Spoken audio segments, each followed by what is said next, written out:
Welcome, everyone. Thank you for being here. This is Jonathan Lipp from the Big Apple Film Festival. And this is our second day of our networking conferences. So these conferences thus far have been primarily, as you know, with agents and managers. Now, this one is going to be a bit different. We are going to be focusing now on distribution. And we're fortunate enough to have with us one of the leading distribution strategists with us, Peter Broderick. Hello, Peter. How you doing? Good to be here, Jonathan. All right, thank you so much. So for this panel, Peter is going to give us a presentation on distribution. But before we get into that, I'm going to ask Peter to give us a minute and tell us a bit about your background, paradigm, and just and then we'll move into the presentation. Okay, well, I'll do the short version. Right. I ran a finishing fund for ultra low budget filmmakers called Next Wave Films. The independent film channel financed it. It started in 1997.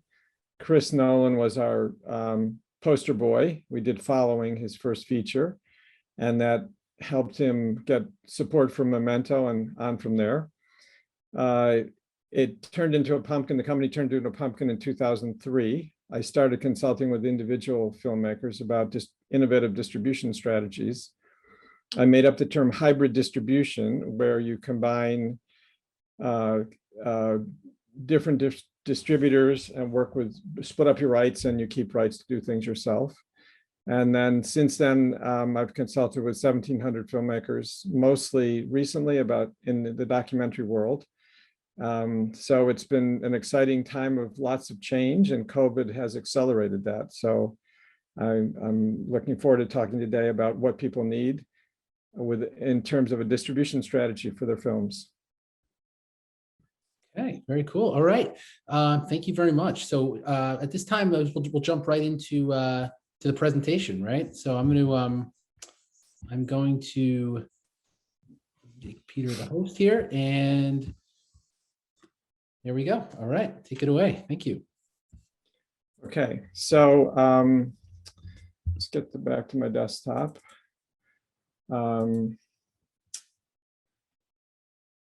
So the idea is, what are the fundamental things I can share with you in the time we have? And the first thing I want to say is that each film should have a customized distribution strategy, not a formulaic strategy, the same as every other film, but a strategy which is designed for your content, your core audiences, your goals.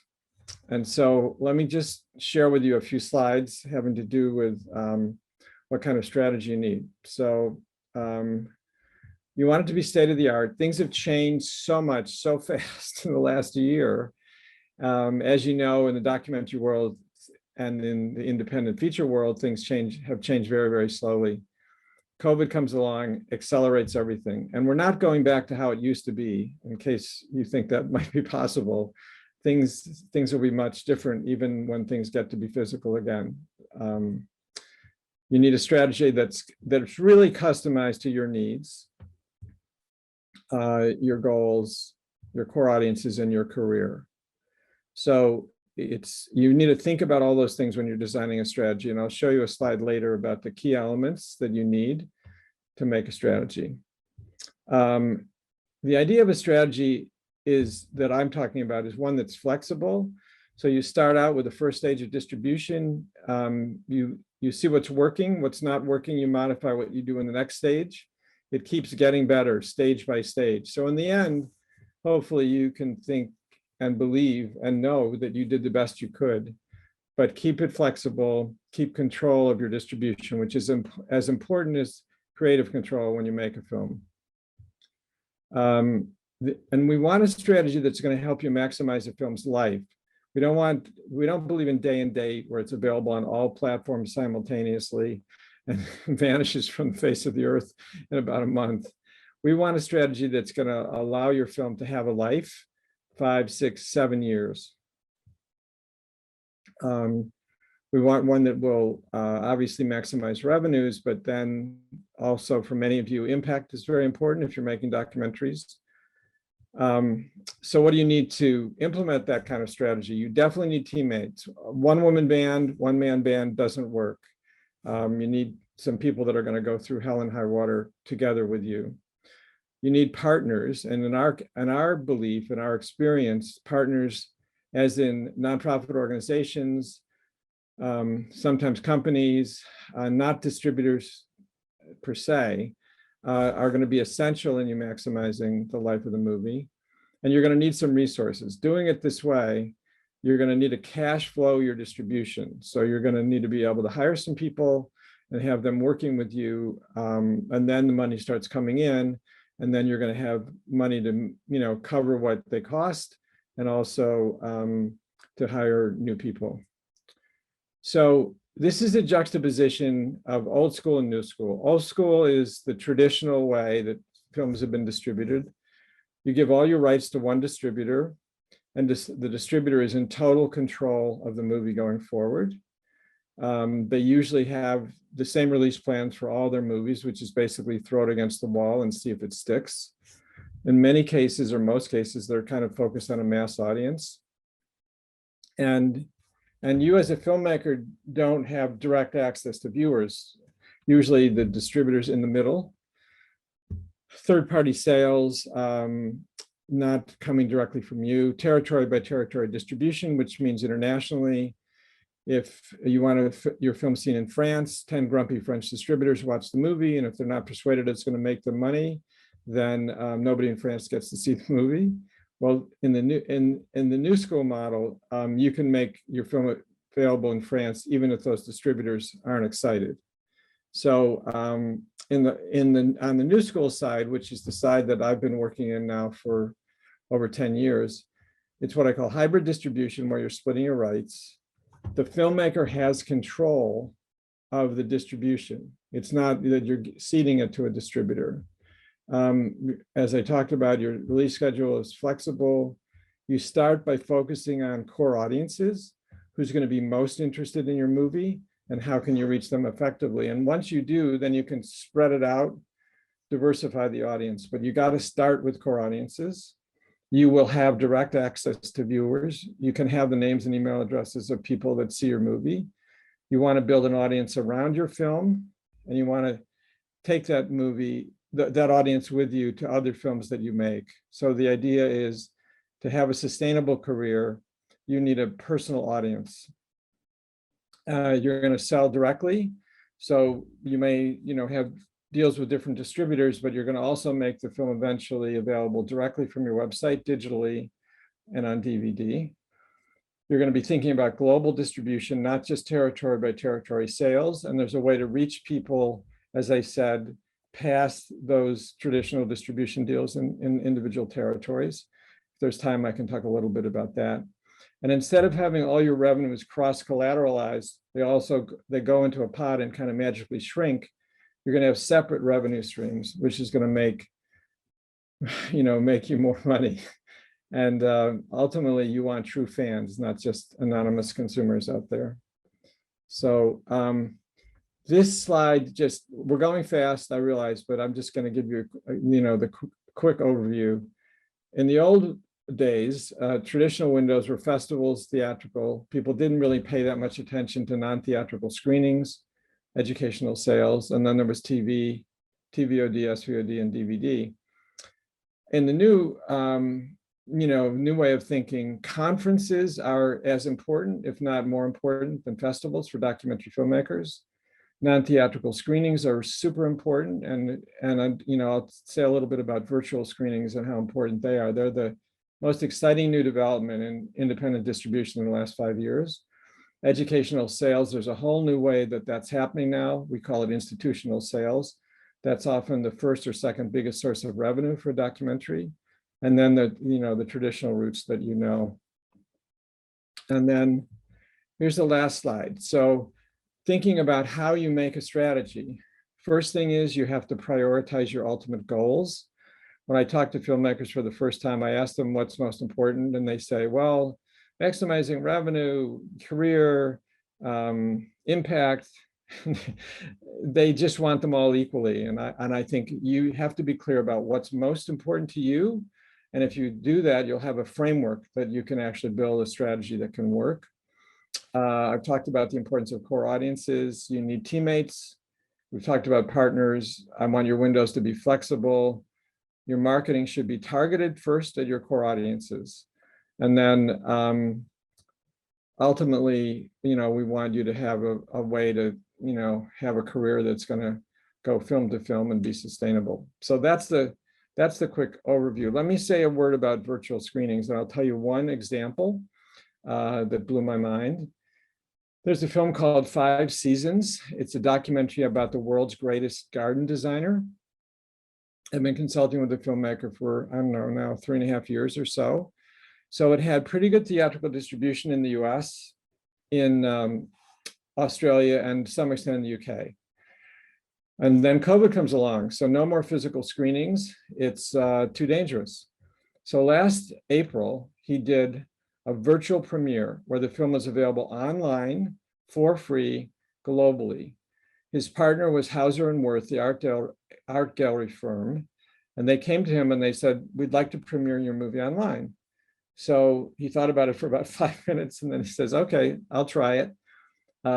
So after Earth Day last April, it was available for 72 hours worldwide.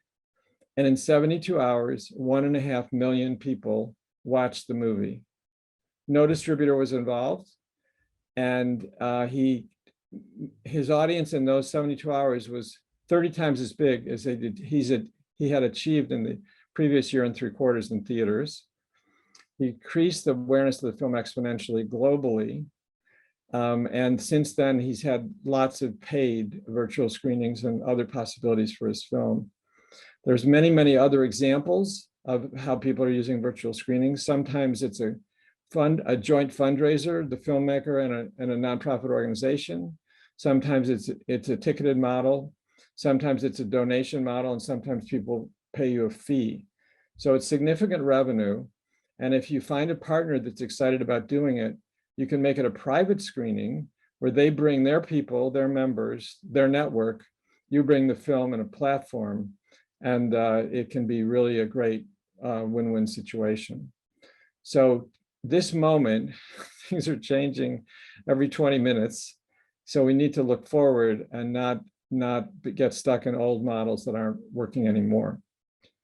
So Jonathan, if you want to start with questions now, I'm happy to do that. I'll unshare my screen, and then you can take the hosting back. Let me just hold on. Let me just get back to you. Okay. Cool. All right. So thank you very much. Yeah, it's very informative. So we have quite a number of questions here. I'm going to try to get to as many as we can.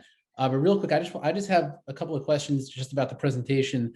The first one is, being that in this example, like 5 Seasons, that you could reach so many people virtually, do you think that independent filmmakers may even prefer to go virtual now as opposed to theatrical, even in a post-COVID world? Well, that's a great question. First of all, theatrical wasn't working very well for documentaries before COVID. Yeah. Now we have virtual theatrical, which is working even less well. So I think once theaters start to limp back into existence, there'll be a choice about whether to put some energy into theatrical. But I think that there's plenty of films I've worked on that never did any theatrical, never did any festivals, that were incredibly successful. So I think theatrical can be helpful in terms of building awareness. It's not really a place to make money. Yeah. Usually costs you money, but you can do without it. Okay. And last question, with all of the content available either for free or included in your subscription cost, like if you have a Netflix subscription or a Prime subscription, with all of the content that you can watch within your monthly subscription, does that make it more challenging for the TVOD model? If, let's say, somebody wants to sell it for $10, $20, whatever it is? Well, I think first of all, you want to do screenings that are special events, not just a screening. So a special event involves, sorry? Even virtually? Even virtually? Yes, absolutely virtually. So a special event is creating a way that people can experience the movie that's unique. and they're going to hear, oh, the filmmakers are going to be there, or the main characters or other people are going to be there. We want to really be part of that. So it has a kind of urgency. It's like it's happening Saturday night at 8 o'clock, this event. Either be there or you're going to miss it forever. So I hate the word eventize, but I think it's really important to think about how you can make your film not just a screening, but an event. So you could make the movie available for 72 hours and then have an event, you know, near the end, maybe the day before the screening time runs out, where all the people that have seen it can come and experience it. And I don't think you want to do a pro forma Q&A where the filmmaker just sits there and answers a few, you know, canned questions. I think you really want to have a real discussion with the audience. And if you can do that, then it's interactive and it's exciting and it can be memorable. Wow, that's good. So even, so an event, even online, like a virtual event. Yes. Afterwards, some sort of Zoom conference or whatever. Okay, I'll give you a quick example. Edward Snowden was going to Skype in to CPH docs in a year ago, and there were 602 people that there were seats for in that room. This was when CPH docs was going to be physical. Yeah. So then COVID comes along, it becomes virtual. So they do the Snowden event, but this time 2,000 people participate live. And since then, almost another 100,000 people have seen the event. So you go from 608 people to 100,000. That's a pretty big difference. Wow, amazing. Huh, unbelievable. All right, yeah, this is amazing how everything's changing. It's incredible how fast and wow.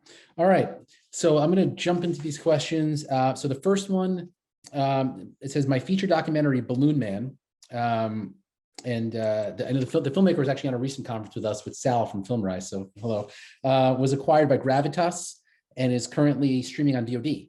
So what advice do you have for a writer looking for representation to help foster creative partnerships and execute their career goals? Well, I know Gravitas well. They generally do 350 to 400 films a year. So it's one thing to have it available on a lot of platforms, but you've got to think about what you can do to build awareness of the film in the first place. However good a film you have, if you don't reach some critical level of awareness, you're going to have disappointing distribution. And I think one of the best ways to develop awareness, if you think about, I don't know who the core audiences for Balloon Man are, but you think about who those core audiences are. Okay, what websites do they go to? What organizations do they belong to? Are there Facebook pages where they're gathering? Mm-hmm. And then I'll give you a great example. There's a film called Note by Note, a documentary about the making of a Steinway piano. And so the filmmaker, I said, I want you to make a map of your core audiences. So he makes this map, you know, it's Steinway owners, Steinway dealers, parents teaching their kids piano. And then it says piano technicians. And I said, what's that? He said, it's piano tuners. He found out there was an annual convention of piano tuners. So he goes to Anaheim and shows the movie to 750 people. They love the movie, and they've been telling people whose pianos they tune about his movie ever since. So to me, that's a kind of ideal model, word of mouth within a core audience. Wow, very cool. All right. There's a question about soundtracks. How important is a soundtrack if you don't have any talent attached or anything, but you do have a soundtrack? Does that play a role? Well, underneath that question is the question about music rights. So my recommendation in terms of thinking about music is an original score.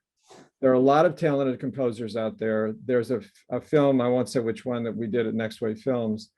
And they wanted this group to write the soundtrack, or they wanted to license their music. And it turned out that licensing the music was going to cost 10 times the budget of the movie, which was $8,000. So instead, we found a composer that could write and record the entire soundtrack for $5,000. And it was kind of a knockoff score. It was like the music that they wished they had, but it was original. They owned it. They didn't have to license it. They were in control. All right. So original soundtrack seems to be absolutely ideal. Okay. We have a filmmaker, Brazilian writer, director, second feature film, already won over 12 awards, 25 festivals around the world, and just executive produced a film that's going to be in a major US film festival. What is my next step to maximize the results of this accomplishment and open up more doors? Well, it's because I don't know what the film's about. It's a little hard to just make it up, but I really think thinking about what kinds of people, what groups of people are going to be most excited about your movie to begin with, and figuring out how to reach them. It used to be that studios, or maybe some of them still do, think in quadrants: older males, younger males, older females, younger females. That's the most pathetic way to think about audience that I could imagine. So think about how people are organized online, right? So, how can you use social media? Are there networks they belong to? And then once you can identify what you think is core audiences, are the core audiences for your film, you can share the film with some people in those audiences and see if they really like it. If they like it, they're going to spread word about your film to their other members of that core audience. If they hate it, well, you pretty much need to write off that core audience. So I think the first thing you need to do is really think about how people are organized in ways that you can reach. Okay. Speaking of core audiences, so this next question is specific to that. He says it seems like the only thing that matters in distribution is what star is in your film, or what the versus what the story is. He says my film is we are hiring veterans in all aspects. I'm sorry. Let me stop this. Hold on one second. What the story, the marketing idea. Okay, so the cast is Navy SEALs.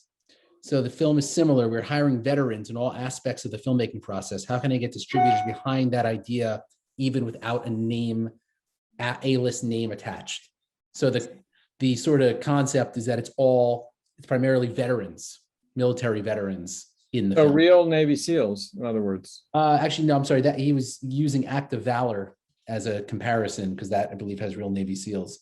This one is similar. He's got veterans. Is there a way to leverage that into a distribution deal, or is that an audience? No, I mean, I don't think a distribution deal is necessarily going to be, you're going to end up happy with a distribution deal. I think if you have more control of your distribution, can split your rights, you're likely to make more money. So I think the question is how you can interest in an audience. So if you are positioning your movie, how is it unique? It's unique because people that are veterans and actually know and have experienced these kinds of things have made this movie together. You're not getting some actors that have never done any of this stuff. I think that could be a pitch. And then I think you can go to veterans organizations and spread the word that way, and people that have been in the services, in different ways to reach them. So I think you can make the movie special. I think the problem is that I recently got a pitch. Well, not that recently. Somebody said it's a film that's a cross between Sex, Lies, and Videotape and Pulp Fiction. And I'm like, oh my God, that would be horrible. But I don't think you should describe your movie in terms of other movies. I think you should try to say what's unique about it, what's special about it, so it stands out. Right. And you mentioned partnerships is a big part of this. Yes. We actually had the head of publicity for Magnolia on a few weeks ago, and she was talking about when they released RBG, that a lot of it was partnerships with law schools and organizations. That's a great example. All right, so the next question, I know you're a strong advocate, I know, of self-distribution, but someone asked. I don't wait. I don't use the term self-distribution. I hate that term because it's a pejorative term. It's kind of, you gave up on, you didn't get a deal, so it was the last stop Texaco before the desert. I think hybrid distribution can seem as a positive choice, where it's not. In fact, if you ask me, and particularly for documentaries, I think a hybrid distribution strategy should be your number one choice. I don't know what the number two choice would be, and then the third choice would be making an all rights deal, because in my experience, somebody asked me a few years ago, what percentage of people who make an all rights deal end up happy? So I thought about it for a few minutes, and I said, I think 3% would be a big number, and the other 97% are somewhere between apoplectic and mildly dissatisfied. And I was on a panel with a famous producer's rep a few years ago at the American film market, and he said, oh, Peter, 3% is too small. So I said, okay, what's your percent? So he didn't want to answer that. So he eventually says, well, I think 10% end up happy. What that means is that he's acknowledging that 90% end up unhappy. So I think that you really should think about how you can have more control of your distribution. Because if somebody throws your movie against the wall and it doesn't stick, they're not giving you the movie back. I guarantee you that. Once you've signed the rights, that's it. That's it. Yeah. Oh, and then and then there's consultation. So you can have consultation in your contract, and you can have meaningful consultation in your contract. Consultation means you get one phone call. Meaningful consultation means you get two. But I mean, that's an exaggeration, obviously, but you have no control. So just a question was, is it possible to secure distribution before production even begins in order to get financing, to approach an investor and say, hey, I've got already a distributor? Does that happen? Well, my version of that is that if you make a really persuasive distribution strategy, which shows you know what you're doing, you know the latest techniques, you have core audiences, you have some partners, and you can convince the person that's reading the strategy that your movie is not only going to get finished, but it's going to come into the world, and it's going to have a really good chance of success. I think that could be highly persuasive, particularly with rich people. Because think about rich people and their advisors. They have some people who advise them on investment. And why would anybody invest in an independent film? So you don't want to go that way. Mm-hmm. And then there are advisors who advise them on charitable giving. Mm-hmm. So I think that you should, work that side, particularly if your movie has some social or political content. All right. And there was a question, what type of feature films are you looking to represent right now if you were going to work with a film? Do you have anything in particular you're looking for? Well, I'm not primarily repping. I'm primarily consulting with people on distribution. Okay. And as I said, I'm primarily focused on documentaries. But if you said to me, a film comes along, and first thing I'm going to think about, am I excited to see this movie? Is it a movie I've seen 100 times before? And this is just the latest version?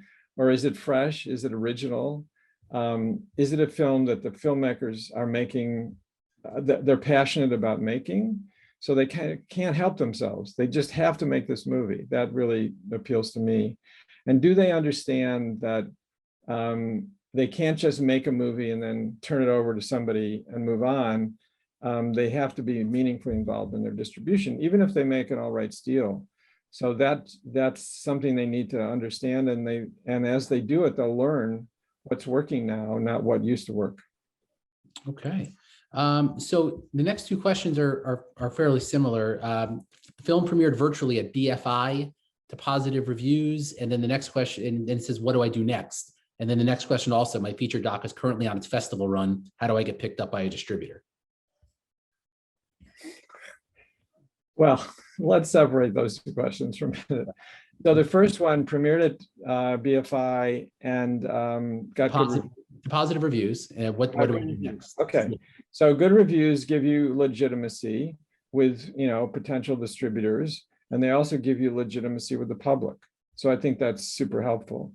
In fact, the only reason I think people should be doing virtual theatrical at this point is to try to get some positive reviews and some positive word of mouth. In terms of what's going to work for a distributor, you really need to think about, your potential audience is better than they do. And so I think you have to make the case to a distributor that there's an audience out there. Maybe the feedback at the festival in the screenings, even if they were virtual, how do the Q&As work? Are there potential partners that are going to help spread the word? Those are things that can make a difference with distributors. But distributors often are looking backwards, which means they're looking back at that hit they did 5 years ago. And I'm like, I'm sorry, we can't duplicate that hit because things have moved forward. They've moved on, they've changed. And a lot of distributors, I think, hope that they can retire before they have to do anything new. But it's going too fast. They can't afford to wait. Right. Actually, the Q&A box, Paola here has a film called Last Call that was picked up by IFC. But the problem is that they're hesitant to do virtual screenings. Is there anything that Paola can do to try to encourage them to do virtual screenings? Well, I think they're hesitant because they've made so little money doing virtual screenings with other films. And IFC, and I know IFC pretty well. I mean, they funded Next Wave Films, the finishing fund that I ran. Mhm. I think they're hopeful that filmmakers are going to come back to life soon. Mhm. So that it's kind of, we know virtual hasn't been working for us. So we're going to, hang on to your film until we can try to get into physical theaters. I think that's the thinking. So, if COVID, goes longer in a major way, if theaters are limping back into life, I think they'll probably end up making their film available virtually. Okay. So you think that right now should Paola sit even have that discussion with them, or just let them? Well, I mean, I think you can talk to Ariana Bacco, who's the head of distribution, and just get her assessment. But I mean, remember, she's been putting movies out in different ways and has a firsthand knowledge of it, which filmmakers don't know. So I think having a conversation with her would be useful. Got it. Okay. And just one second here. Okay. So we have a filmmaker who created a doc about spirit mediums in Singapore. A lot of great material. Should they seek financing to complete filming, knowing that the best material is still yet to come, or approach people with a more completed project that has a lot of uncertainty, because we don't know when we'll be able to travel again? I think it's the best foot forward model. Mm-hmm. I think a lot of times filmmakers get told, "Oh, let us see the movie now, and we'll watch it again later." The reality is, people are going to look at it once and they're going to make a decision. There's no later if they don't like it. So I think it's if you didn't show the whole movie, if you showed a sample, you showed a teaser, a trailer, then you don't have to worry so much. But if you show a rough cut, the chances are that person's not going to be persuaded, and they'll be gone as an opportunity later. So I would be careful about showing the whole film, but showing part of it. The other thing that they could consider doing is doing a test screening or two with strangers, not friends and family, please. But with strangers, and seeing what kind of audience response you get. And if you get a really good audience response to the film, even with more footage to come, that's really helpful. And that's a good sense that might be a useful next step. And you can do test screenings now virtually, and you can have discussions with people that have seen your movie. They could be an hour long with the whole audience. You're going to learn way more than through some dumb questionnaire. So I highly recommend, both for fiction and nonfiction, doing test screenings. If you do a test screening virtually, or even a big eventized screening virtually, what's the best way to go about that? Would you is there a specific platform you would consider, or a few different platforms? There's a platform called Show and Tell. It's a new platform. Keith Aquat runs it. He's my partner in a lot of the consulting we do. And it's very easy for filmmakers to use and very easy for audiences to use. And you can do free screenings. You can do screenings where there's money involved. It's very, very flexible. And so I think if you were going to do test screenings, it could be where no money's exchanged, it could be a really great opportunity and very affordable. Oh, Show and Tell. Yeah. And you can purchase tickets through there, register. You can purchase tickets, you can do donations, you can buy other products, it's totally flexible. Oh, wow. Okay, good to know. Very cool. All right. Do distributors exist who are open to distribution arrangements in which distribution rights are shared equally between the filmmaker and the distributor, so as to provide filmmakers the opportunity to extend the life and reach of the film beyond the theater run and increase its social impact, offering free viewings to communities and social change agents? Who are they? And is it best for a filmmaker to hire an agent to approach them? Well, no to the last question. Okay. Because an agent's only interested in making all rights deal. And what I recommend to the person who asked that question is, think about splitting your rights. So you give certain rights, maybe it's for home video, maybe it's for television, maybe it's for educational distribution, to a company. You don't give them total control of your movie. So you keep some rights yourselves to do some of the things that question alluded to. And then it can be a win-win situation. You're creating more awareness for the film that helps the distributor, and the distributor's letting you do things yourself, and maybe some of those revenue streams aren't shared. Mhm. So getting a distributor to change their basic model, I mean, typically, they're going to take, I don't know, probably at least 30% from theatrical, and then they'll have a lot of expenses, so you may never see any money. I don't think that's the answer. I think getting them to agree to take fewer rights and understanding that by you taking advantage of some of the rights they don't care about, that it's going to help them. So I would recommend that approach. Okay. So, sorry, hold on one second. So we have a documentary. All proceeds from this documentary will go directly to the Adam J. Cirillo Scholarship Foundation to provide college scholarships for deserving Brooklyn Tech football players. What is the best way for us to monetize this timely New York City documentary to maximize proceeds for the Scholarship Foundation? I think you should do virtual fundraisers. So basically, whether you're charging $5 or $15, the people know the money's going for a good cause. And I think that'll make more people interested in supporting the movie. Sometimes with a donation model, that's a ticket model where you're doing a fundraiser and the ticket is whatever price. But sometimes you can make a lot of money in a donation model. There's a documentary about the Dalai Lama called The Great 14th. And she made it free worldwide, and people could donate what they wanted. And they ended up donating more than they would have paid for a ticket. So I think it's worth exploring some combination of donations and fundraising. I think that would be a perfect fit for that movie. Oh, wow. That's interesting. Donation based. Wow. How was it through like a free platform like YouTube or something like that? Do you know what she used? No, not through YouTube. I don't know. I mean, she probably used Vimeo to some extent to make the film available. But how she did the ticket sales, I'm not sure. There's a lot of different permutations, but in general, using a platform, like Show and Tell, is both going to be easier for you and easier for your audience. And they've done a lot of movies, and there's not glitches. If you do it yourselves, you could just like screw it up. So I'd go with somebody that's had experience. Are festivals using Show and Tell as well, or is it? It's not really designed for festivals. Eventive is more designed for festivals. Right. So it's much more for individual filmmakers. Cool. All right. Next question.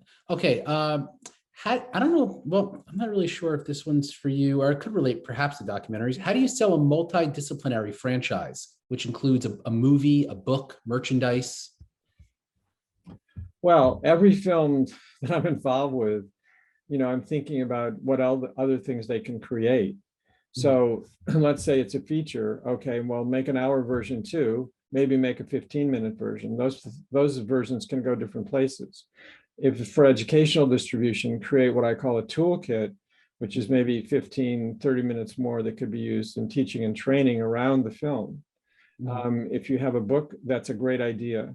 If you have, other things, and then you can create a sales model where people can buy bundles. And the strategy of bundles is you offer them, two things, and it seems like an incredible deal. Even if you don't want both things, it's kind of irresistible. And then you say you can get everything for like, $50.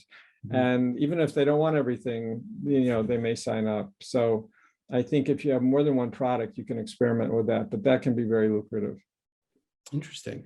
And when a filmmaker is distributing virtually, is there a specific platform you recommend? Amazon versus Vimeo versus YouTube, your own website?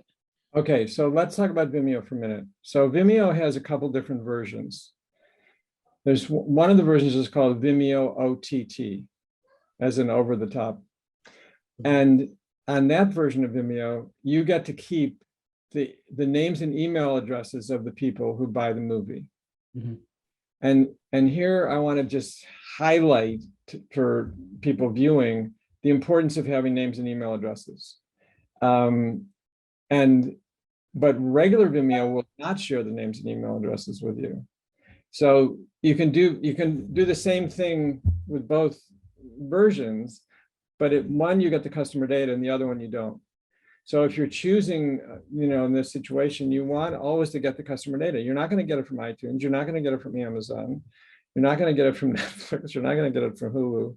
But if you're making direct sales from your website, then there is a way to get it. And those names are not just valuable in terms of the first film, but they're valuable to you in terms of building an audience around you that you can take with you to the next film. Okay, so the key is you want to release it on a platform where you can collect email addresses. Yes. Yeah. And with show and tell, just to give you an example, it's built in.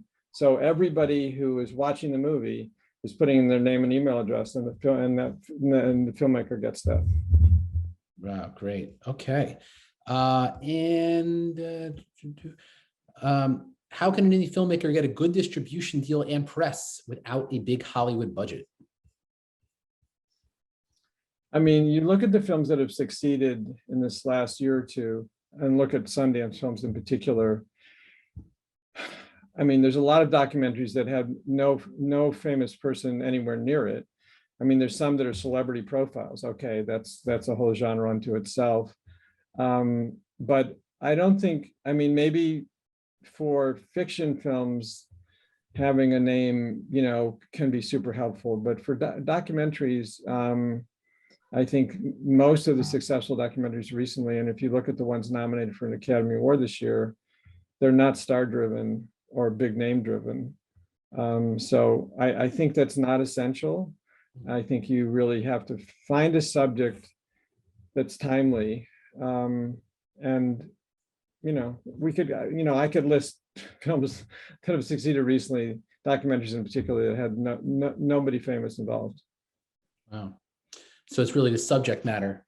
I think the subject matter can be the star, the story can be the star. Right. We have a question about film festivals, the top tier festivals. How do you increase your chances of getting into a top tier festival? Say Sundance, Toronto, something like that. Okay. There's two A-list festivals in North America, Toronto and Sundance. There's no B-list. Okay. The C-list festivals, the A-list festivals are so much more powerful in terms of impact on a film's life than all the other festivals. And I think that sometimes filmmakers get confused and they think it's all about just getting into a lot of festivals. And I can tell you there's so many documentaries in particular that did not have festival success that went on to be very successful. I'll give you an example. There's a film called Forks Over Knives, which is a documentary on a vegan lifestyle. And they didn't go to a single festival. And that film is one of the most successful independent films in the last 10 years because they had a core audience. They did over 20 test screenings when they were editing the movie with different core audiences and kept making changes. And what they ended up with was a film that was irresistible to their core audience. So I think people get too obsessed about festivals. If you had 100 pounds of energy, this is for a documentary filmmaker, and you could divide it between conferences where you could be showing a teaser of your film or trailer and be in the plenary, so everybody at the conference learned about your movie, or you could be at a local festival with primarily a local audience and some odd conglomeration of content. I'd go for conferences over festivals. And so with 100 pounds of energy, I'd say spend 90 pounds on conferences, 10 on festivals. Okay. Yeah. And actually, speaking of audiences, we have a question from Shari. Shari Berman is with us. She has actually a great film called Sugar, which stars Alice Ripley and Robert Clohessy, which we screened a few years back. Anyway, Shari's question is, how do you get connected to your audience? Not just the people who know you, but how do you connect with partners for your film? And how do you get the word out? Well, first you make a hit list of potential partners. So there's this one film, Age of Champions, that my partner made. It was about senior athletes. So he made a hit list and he figured out there were like 400 organizations that could be great partners. So then he started reaching out to different categories and he ultimately narrowed it down to 6 organizations, including AARP.